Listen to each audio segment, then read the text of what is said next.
Hi, everybody. This is Mitch. I just want to recap where we left off last week. We just finished up 5 straight days of college football. How fantastic was that? I, I just love college football. I'm one of those people that say, when it's not college football season, I'm always like, oh, I wish it was college football season already. I wish they just had college football all year long. Well, it sure felt like it the last 5 days. And you know what? They could have even thrown in some earlier games on Monday and Sunday, and I wouldn't have minded it one bit. I just wouldn't have. And they could put the college games up against the NFL like they're going to do this Thursday night. I'll watch the college games any day of the week over the NFL.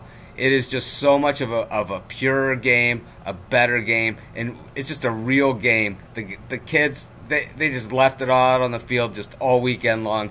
And I mean, I did not win that Tennessee game last night against UCLA, but that was just a great football game. It's one where you can just say, you know what, I may have dropped a unit on the game. Hey, I'm up 11 and a half units anyway, and I just saw a fantastic game. Like Rick Neuheisel, don't like Rick Neuheisel. It really didn't matter last night because that was just two great coaches, two competitive programs, two traditional programs. I mean, the colors, you had the powder blue with the gold for UCLA and the orange and, Rocky Top for Tennessee. And I just love college football. And if anyone who loves college football, like the outcome, don't like the outcome, that last night, that's what it was all about. And I think this past weekend, that's what it was all about. As we move into this week's games, we see a lot more of the.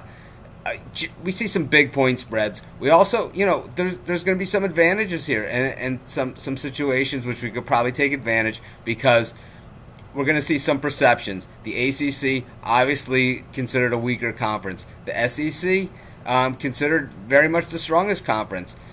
Is it going to play that way out from top to bottom? I'm not 100% sure, and we're going to get to see some of those matchups.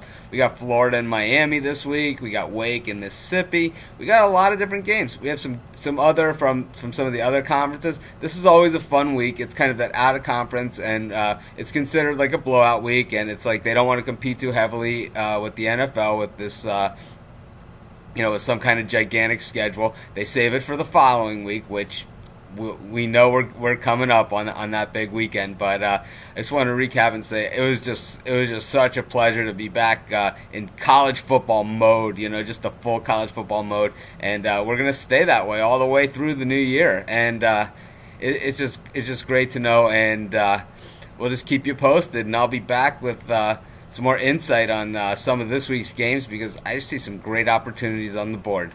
Thanks for joining me.